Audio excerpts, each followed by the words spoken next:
Wow, awesome news, friends! If you receive Social Security, SSI, or Ssdi benefits, you may be able to receive a one-time inflation relief check very soon. $1,600 may be claimed by eligible Americans in just a few weeks. Also, there are several possible delivery dates for these payments, and Democrats are now meeting with President Biden to discuss their new plans to address the rising cost of living, which has negatively impacted millions of senior citizens and Social Security recipients. Friends, please make sure you watch until the end of this video for all the new details. I will be giving away a $75 Walmart gift card 4 days a week to say thank you for watching. And if you would like to enter these giveaways, please make sure you click and like several of my videos and then comment below the keyword of each video that you watch. Friends, the more videos that you comment on, the greater your chances of winning these giveaways. Now, this deadline does not sneak up out of nowhere. It arrives on the same day every year. Yet here we are 3 days before the funding expires and not a single appropriations bill has been voted on. Now, the Majority Leader conceded a long time ago that the regular appropriation bills would be punted to a later date, and we would pass a short-term funding bill to bridge the gap. As a general rule, I'm not a fan of short-term funding bills. They don't provide the stability or predictability we need to plan for the future. That's especially true for America's military, which is operating in a dynamic threat environment with countless unknowns.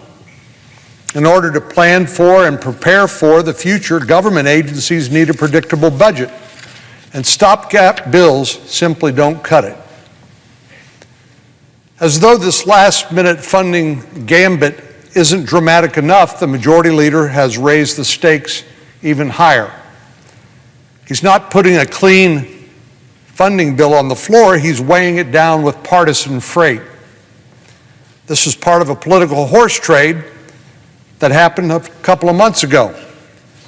In order to get the senior senator from West Virginia to vote for his reckless tax and spending bill, the Majority Leader promised to attach permitting reform to the government funding bill. I know millions of Americans have been anxiously waiting for Congress to approve new legislation that would boost monthly benefit payments. Nearly 9 in 10 Americans aged 65 and older currently receive Social Security benefits, and the program represents an important source of income for the vast majority of those beneficiaries. But unfortunately, soaring inflation has put millions of seniors in a very difficult spot this year. Prices for everything have climbed exceptionally quickly in key spending categories like food, energy, and medical care, reducing the purchasing power of benefits.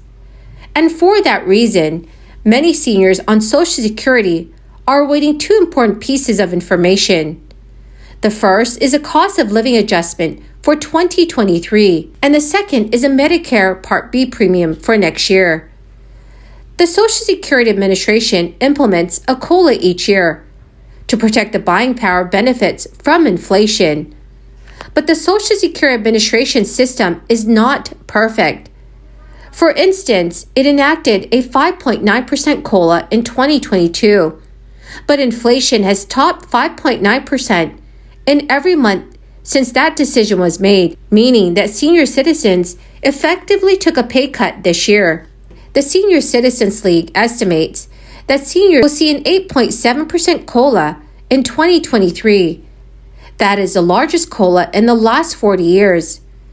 In that scenario, the average retired worker would receive an extra $145 per month. However, the official COLA cannot be calculated until September inflation data is available. And according to experts, seniors should expect the SSA to announce a finalized COLA figure for 2023 that same day. The average monthly Social Security benefit for retirees was recently $1,673, or about $20,000 per year. That $1,673 is an average, So plenty of people will collect more than that. As of 2022, the maximum monthly benefit being paid out is $4,194, or about $50,000 a year. But friends, a new proposal would change the way that Social Security benefits are calculated, potentially putting more money into the pockets of beneficiaries. Democratic Representative John Larson has introduced legislation called Social Security 2011, a sacred trust. Now, friends, this bill, among other things, would discontinue the use of the Consumer Price Index for urban wage earners and clerical workers in determining yearly adjustments. Critics say the CPI undercounts some common senior expenses, such as healthcare and housing. Instead, the bill would change the calculations based on the Consumer Price Index for the elderly, which places greater emphasis on costs for food, housing, apparel, medical care, and goods and services. The bill would also provide a benefit bump for current and new Social Security beneficiaries, including those who are receiving retirement, disability, or dependent benefits, equal to the average of 2% of the benefits, to make up for what Representative John Larson described as an inadequate COLA since 1983. It would set a new minimum benefit of 25% above the poverty line, which would be tied to wage levels as benchmark, and eliminate the 5-month waiting period to receive payments, and provide caregiver credits for those who take time off of the workforce to care for children or other dependents. In return, the bill would change the formula for how payroll taxes are collected. Currently, payroll taxes are not collected on an individual's wages over $142,800. That would change to apply payroll taxes to all wages above $400,000. So friends, what do you think that COLA will be next year? Please let me know what your thoughts are in the comment section below. Friends, the keyword for this video today is Nebraska City. If you would like to enter tomorrow's Walmart gift card giveaway, please click and like several of my videos, and then comment below this keyword, which is Nebraska City, and additional keywords of any video of mine that you watch. And do make sure, friends, that you are subscribed to my channel. According to experts, many seniors are eligible for free Medicare Part A, provided they have worked and paid Medicare taxes for at least 10 years. But seniors have to pay for Medicare Part B, and the premium cuts deeply into benefits this year. In fact, the standard Medicare Part B premium soared 14.5% to $170.10 for this year. That has outpaced the 5.9% COLA, and sadly, as a result, Medicare Part B premiums are currently siphoning away 10% of the average monthly benefit paid to retired workers. The Center for Medicare and Medicaid Services published the 2022 Medicare Part B premiums last November, meaning the 2023 premiums will likely be announced around the same time this year. Fortunately, some experts believe that Medicare Part B premiums could actually drop next year. So friends, there's a lot of new information that will be released by Congress very soon. So please make sure you stay tuned for all of the new information. Well, my beautiful friends, that is the end of my daily stimulus update video. Thank you so very, very much for joining me here every single time I post a video. And I greatly appreciate all of you. To say thank you, I'm announcing a winner 4 days a week for the Walmart gift card giveaway. So please make sure you enter the keywords in the comment section below, and do stay tuned for that video tomorrow. Thank you, my friends, and have a wonderful and blessed night. Forget the fact that Senator Manchin's permitting bill was nowhere near complete. The majority leader blindly agreed to tack it on to must-pass legislation. Senator Manchin, the senior senator from West Virginia, finally released his bill last week, and it became clear why he was so desperate to attach it to a must-pass continuing resolution.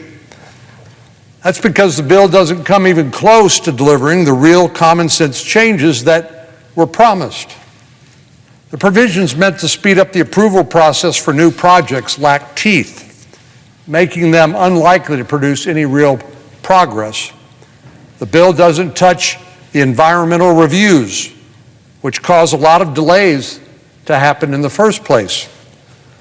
On top of that, it's a power grab by the Federal Energy Regulatory Commission, granting them unprecedented authority to force electric transmission lines on states. Under the current law, states have the authority to decide whether or not to grant transmission lines to run through their states. It's part of something called state sovereignty, federalism. Under this bill, that would change, though. The unelected leaders at the Federal Energy Regulatory Commission could override a state's objection to new project transmitting lines transmitting renewable energy. In short, if a state like Illinois needs a new interstate transmission line to help meet its clean energy mandates, its neighbors will have no choice but to oblige. It will be forced on them. Folks in Indiana or Ohio or any other state could be forced to help subsidize the cost of Illinois' renewable energy. This is a far cry from the kind of common sense permitting reform that Senator Manchin has been talking about.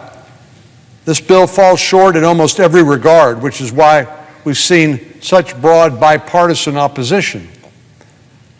There aren't many energy bills where my vote aligns with that of the junior senator from Vermont, Senator Sanders, but this is one of them. Despite the strong opposition to Senator Manchin's bill, the majority leader is still moving forward with a procedural vote this evening, and he knows it will fail. It will not succeed. Then Senator Schumer, the majority leader, will have a choice: pass a clean funding bill to keep the lights on, to keep government open, or shut down the government over their reckless tax and spending spree deal cut behind closed doors last summer.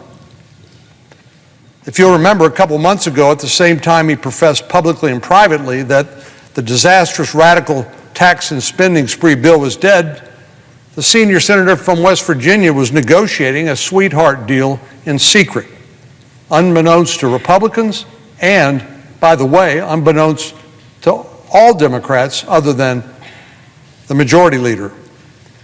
Fast forward to today, when that deal falls apart this evening, he'll need to abandon his secret deal with Senator Schumer.